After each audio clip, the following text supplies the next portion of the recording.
Good morning, bird brains, and welcome to, is this the first real video on the Fat Bob? I think it might be, I mean, besides the one that I actually picked it up. But on today's video, we're going to be talking about the plan for the build. You guys know that I can't just leave a bike alone, and it's not going to be any different for the Fat Bob. So, let's get into it.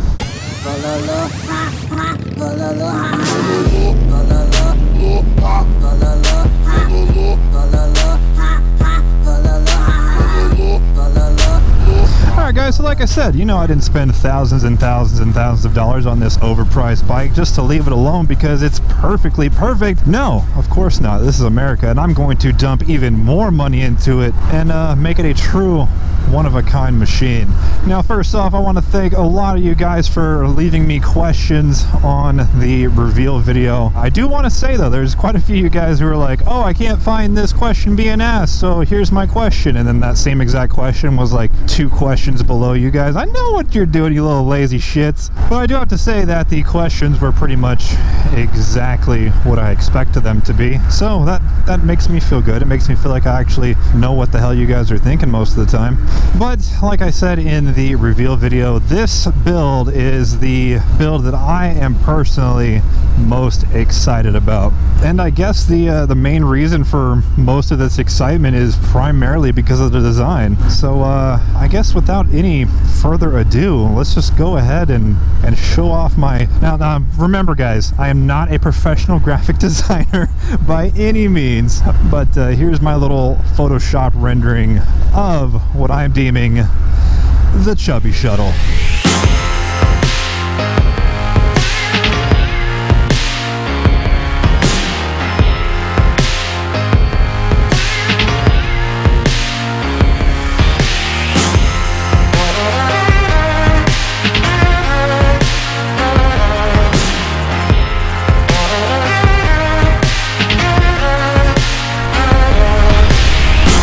Right guys, we are going full on NASA themed for this bike. In case you guys don't follow me on any other social media platform, or if this is the very first video you're watching of this channel, I am a huge space nerd. I have no family background of space or anything like that, but ever since I was a kid I've been deeply obsessed with space, primarily the space shuttle era of NASA. So of course I'm going to take this opportunity to show off my NASA themed tattoos here. As you can see, we got Buzz Aldrin here, the astronaut, as well as a space shuttle. But yeah guys, we're going NASA space themed here. Now in case you couldn't see the logo very well on the render, here's a close-up of the logo. This was designed by yours truly. It was a little bit harder than I expected it to be, but essentially this is the NASA logo and the Harley-Davidson outline just kind of mashed together, you know, kind of interweaved here and there. I was pretty proud of it. I know there's going to be graphic designers out there that are going to shit on it, but this is my channel and you don't matter. But there are some things on this render that I do need to clarify because they don't really, they don't come through in the render. I couldn't get it to render how I wanted it to look in real life. So let me explain some things first. So first off, these super gaudy red wheels. I know a lot of people are expecting them to look like the shitty, like rattle canned wheels that you see on like a lot of the dynos, something that looks like this. Let me make this very clear, that is not what these wheels are going to look like at all. I was actually fortunate enough to find a picture of the powder coat that I'm going to be using on these wheels. It's called Jolly Rancher Red.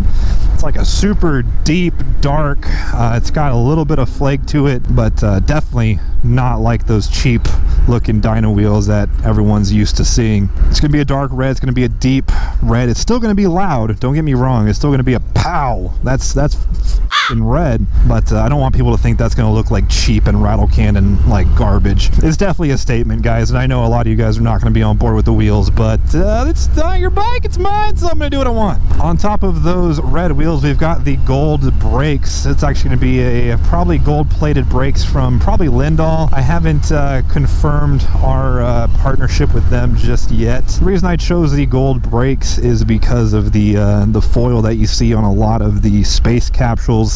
Capsules? How do you guys say capsules? I feel like when I say capsules, it's like southern and redneck capsules. I can, for the life of me, I can't remember the name of this foil that they use on a lot of the space probes and stuff like that, but I do know it's actually not gold. It's actually a chrome and yellow dual layer film that just looks gold. There's your fun space fact for the day. Moving up to like the body portion, we are not going to be wrapping this bike, guys. I repeat, we are not going to be wrapping this bike. This bike is going to be painted. I'm actually going to do it right this time. I'm not going to be painting it myself. I'm going to hire someone to paint it. As far as the logo goes, I'm not going to be making that out of vinyl either. It's either going to be a one-piece printed graphic that I'm not going to do. I'm going to hire out so they can lay the graphic down and then clear coat over it, or whoever I hire to paint it is just going to paint this this logo on there. Moving on to the fairing, that's also not the exact fairing that we're going with. I can't really tell you which one I am going with just because it hasn't been released yet. But it's a company that I've worked with before, and they said, yeah, we got something coming for that bike. So super excited to see what that looks like, because I honestly haven't even seen it yet. As far as the paint goes on the fairing, I know on the render it just looks black, but it's actually going to give, I'm actually going to have it airbrushed to have like a charred heat tile like the underside of the space shuttles. And that same charring effect is also going to be placed on the tip of the front fender. Basically, I want this bike to look like it came in from space and, you know, got all charred up and nasty. Ooh, that's oil right there. That's no bueno. Behind the fairing, we are going to have 14-inch T-bars. Once again, I can't give a lot of information on this because, once again, this product is not out yet. But I will say this is a new company I'm bringing to the channel, and I'm super excited about this one because it's going to be a first for me, guys. But it's going to be 13-inch T-bars, or 14-inch, 13 or 14. I can't remember what we decided on, but they're going to be T-bars. I don't know what to call this bike. I wouldn't consider this bike to be club style, but I know a lot of people are going to consider it that just because it has T-bars and a fairing. But I don't know. I don't even know why I'm worried about putting my bike into a certain category, but I know people are gonna be like, oh, another club style POS. Moving back to the seat, right now I have the stock seat in the rendering because honestly the stock seat isn't that bad, guys. It's actually quite decent. This might change because I think the farthest ride I've done on this thing is like, I think it's from the dealership home or to my sister's house, but I haven't really taken a lot of long rides on this thing. But I think I'm going to keep the stock seat until I need another one. There's no sense in spending money and fixing something that doesn't need to be fixed, right? Alright, I'm totally going to just completely screw the continuity of this video because I'm here in a parking lot and stuff. But I need some cinematic shots for the Build Series intro. This is actually the same location. This is Hero Stadium here in San Antonio. Toyota Field is right over there. That's where the San Antonio Football Club plays. And football as in like soccer, like that kind of football.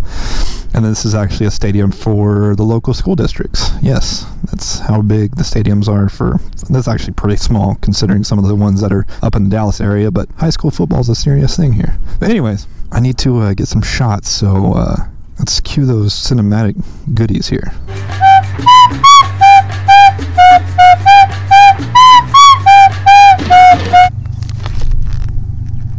Alright, now that I walked on like an idiot for a while, let's get back on the bike. Alright, so where was I? The seat. That's right, the seat. No, I'm probably not going to change the seat unless I feel like I need to. While I was doing that shooting there, I had I remembered like 3 of the most asked questions. I think number 1 being, am I going to keep the headlight or switch it to a more traditional Harley headlight? Which is funny because it was a very split group of people. There was people who are saying, hey, you're gonna keep that headlight? I love that headlight. I would hate if you changed it. And there was the people that were like, you better get rid of that headlight. That headlight's a piece of shit. So am I going to keep this headlight? Absolutely. Absolutely. I'll bet you guys, you know, wait for that kind of shit. Yes, I'm going to keep the headlight. Reason being, I think it looks dope. and I think it's going to fit the theme of the space shuttle a lot better than a traditional Harley headlight would. Maybe not, you know, to the extent of it looking like an actual space shuttle, but I mean, space shuttles are supposed to look cool and futuristic and things like that, and I think that headlight fits that.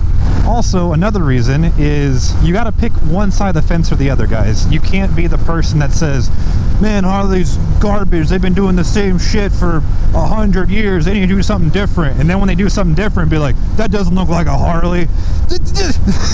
Make up your mind. You can't play both sides, guys. I'm super happy that Harley did something different. I love how it got a lot of the older generation super shook and, you know, off their rockers. I love that.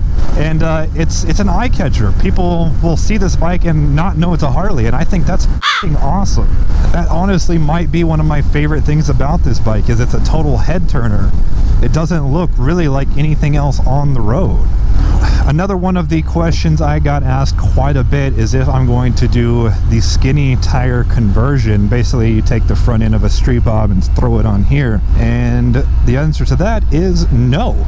Reason being, I think the fat front tire looks awesome. I think it really fits this bike. Don't get me wrong, I think that the skinny tire conversions on this bike also look pretty cool, but in their own way. But guys, the way this front tire rides is super cool. It literally feels like you're riding on a dirt bike tire almost. You feel like you can ride over anything. So I do think I'm going to keep, well, I'm 99% certain I'm going to keep the fat wheels. I might be doing a tire conversion, not tire conversion, but just, you know, changing tires. Not that I don't like these, it's just I think that a smoother, not so aggressive tread pattern would actually look a lot better on this bike. Maybe some Shinkos, maybe, but just because of how frugal I am, I probably will wear these out first prior to switching over.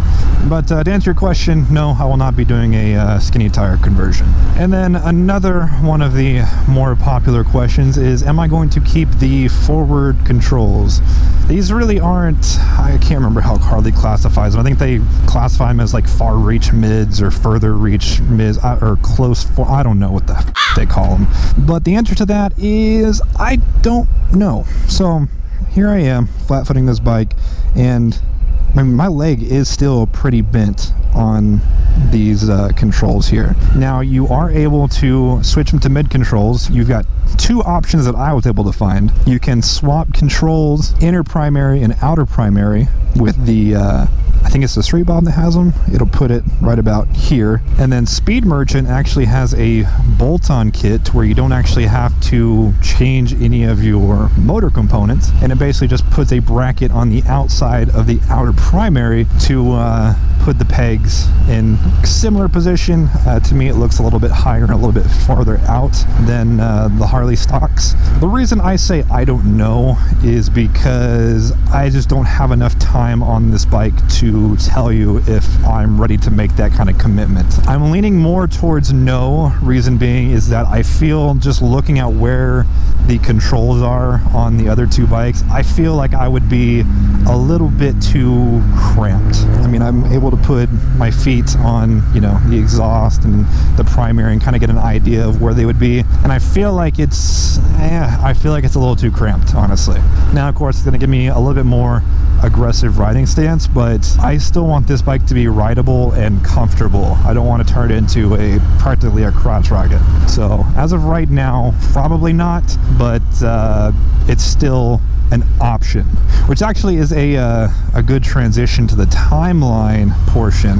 A lot of people are asking me, when are we going to see the build? We're going to see the build. So I'm going to do this build quite a bit differently from our previous 3 builds, and timeline is going to be one of the big factors. Now, you guys have been really spoiled, especially with the Ultra Build series. I was able to maintain 1 episode every other week for, I think it was 11 or 12 straight episodes. Let me just be the first to say that is not going to happen on this build. As much as I would like to maintain that timeline and that consistency with the build, I just don't see it happening on this bike for a couple reasons. First reason being is that I'm going to be filming this bike, or filming this build, in a completely different format. So you guys, I know I mentioned it a little bit with the Battle Donkey, but I didn't really follow through with it, and that was more so that every episode is going to be basically focused on one part or one section of the bike, and I just got super impatient and didn't do that. I did it a little bit towards the end. That was more so I just needed to get stuff out while stuff was, you know, being powder coated or bikes were down, yada yada yada. But I feel like for myself, as far as getting the channel to grow, on top of getting the sponsors more views and more exposure, is I want to compartmentalize the videos pretty much as possible. So I don't want to break them down into how-to videos. Now granted, I will be shooting more how-to videos this build than last build, primarily because with it being a new bike and a refreshed model, the how-to videos just aren't out there. And I feel like if I've got the, I wouldn't say the experience or knowledge, but how can I say this? If I've got the willingness, I don't know if that's a word, the willingness to do it and at least explain what I did. It might not be the correct way to do it, but at least I can show people how I did it. I feel like that will do very well as far as stats go. So with that being said, the build series episodes are going to be a lot shorter, but there's going to be more of them. It definitely will be more than the 10 or 11 that we saw on the Battle Donkey. But going back to timeline, now there will be some things that we will be doing fairly soon. I think the fairing will probably be one of them. The bars hopefully are going to be ready soon, but I'm not going to be doing any of the big stuff. Basically anything that's going to put the bike down for, you know, an extended period of time, more than a week basically, or more than a couple days, I'm going to hold off until probably after this summer. Reason being is that this is going to be my fun ripping up the hill country bike, and that's the time that we're able to do that. So I don't want this bike to be down when it's riding season. I mean, I think that most of you guys would agree with that. When you've got good weather, you want to go out and ride. So man, where is that road? I wonder if I can go find that road. That would be super fun to go do on this bike. But yeah, I mean, that's a pretty understandable excuse, I would think, is that I want to ride this bike when I'm able to ride it. So some of the mods will be coming soon, but most of them, especially the big paint, powder coat, that kind of stuff, is going to be waiting until after riding season. But Justin, you live in Texas, you can ride all year long. Okay, after summer-ish. Just so you guys know, I'm filming this on, I think, May 17th. We're already creeping up to the hundreds. Like, we're like 93 right now, and we are going to be staying hotter than that for like the next 4 or 5 months. So yeah, you might get just as hot as San Antonio. You might hit that triple digits every now and then, but we're gonna hit it for 2 or 3 months consistently. But anyways, guys, that is the plan for the Chubby Shuttle. Oh, I didn't explain the name. Chubby Shuttle, Fat Bob Space Shuttle, Fat Chubby Shuttle, the Chubby Shuttle. Also, it's kind of a play on words because I'm chubby and it shuttles me around, so it's a win-win-win-win. All right, guys, if you have any questions on the Fat Bob build series, or you just want to provide your input, like I know you will, you can go ahead and leave it down there in the comment section below, and I'll answer it as soon as I possibly can. All right, guys, that's going to do it for today's episode. If you liked this video, go ahead and hit that like button. If you haven't already, go ahead and punch that subscribe button. And as always, thank you for watching. I'll see you guys next time.